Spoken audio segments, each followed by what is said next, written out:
Joining me now from Brisbane is the Shadow Home Affairs Minister, Karen Andrews. Karen, thanks for joining us again. I wonder if I could just start off by talking about these protesters and the climate change debate. Now, clearly, so much of our national climate change debate across various political parties and all kinds of media is very emotive and very alarmist. Don't we need to calm down and actually talk sensibly about what's actually happening and what the policy choices are? Absolutely, I could not agree more with that. It is time for there to be sensible discussions. Quite frankly, it's been the time to have sensible discussions for quite some time now, without the fear-mongering, the scaremongering, without all these grand statements being made that do nothing but frighten people. There does need to be action, without a doubt, and I think it's probably about 2 or so years ago that I made the comment very publicly that we needed to start getting on with the actions, what we needed to be doing. Now, a lot of that did happen with the coalition. More still needs to be done.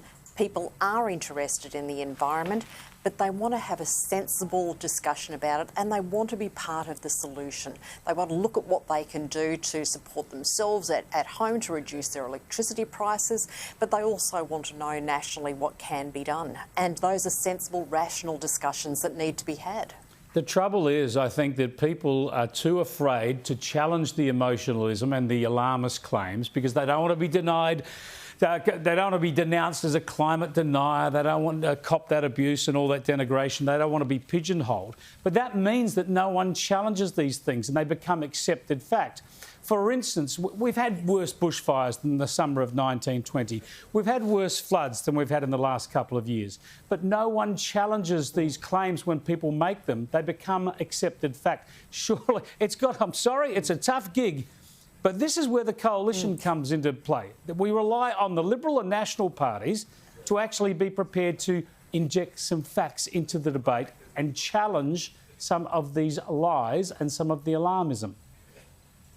Yes, absolutely. And now is the time that we need to make sure that we are seriously having those discussions.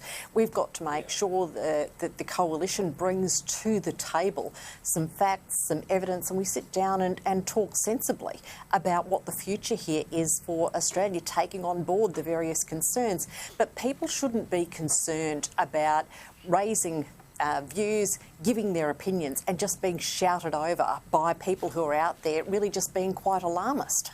Yeah, perhaps just sticking to the facts helps enormously when it comes to this stuff, and there are plenty of records to use here. I want to move on to issues germane to your portfolio. Firstly, border protection. Do you take any comfort from the fact that we haven't had a boat in the last week or so? We had those 4 boats from Sri Lanka. The government headed over to Sri Lanka. They're working with the Sri Lankans. Do you think that we might have headed off here a new wave of people smuggling? I would doubt that. I seriously would, because we knew how interested the people smugglers were as we came into the election. We knew that there was a lot of interest in what was happening in Australia. And when I was first appointed, 18 months or so ago, into the role of Home Affairs Minister, one of the first things that I did was do a video that was broadcast through Indonesia, Sri Lanka, to make it very clear that a change in minister did not mean a change of policy. Now, we do have a new government here in Australia and they do have a different policy. They like to say that they support Operation Sovereign Borders, but Operation Sovereign Borders had 3 pillars. And the Labor government does not support temporary protection visas. And that was the 3rd pillar of Operation Sovereign Borders. So yeah. OSB, as it's known, is gone. It's finished. Well, not yet. The temporary protection visas are still there. They've got to legislate to get rid of them. So I'm hoping they might have a change of heart, given they've got this problem to deal with. Just before I let you go, I hope they did too, but that's not what they took to the election. They actually took to the election. I mean, you're right. They took to the election, they'd get rid of TPVs. But my point is now they've seen 4 boats arrive. They'd be mad to go ahead and legislate against TPVs. That would be just a signal to everybody that there has been a dramatic change, a weakening of the country's stance. Absolutely, absolutely. So Labor needs to come out and say that it supports maintaining temporary protection visas. They need to make that very clear. Right, now, just on that very briefly, we've got labour shortages in this country. People are screaming out for staff in all sorts of sectors. Is there any way quickly that the country can open up again to immigration?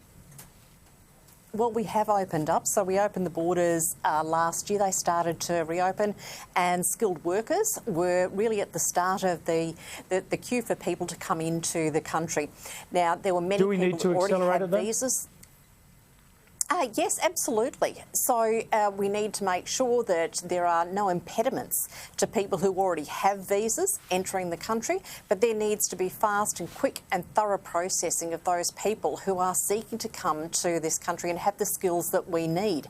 So that work clearly needs to be done, but the borders are open. The coalition government did that pre-Christmas, and many people already had visas and had the opportunity to start coming into Australia as of Christmas time, effectively.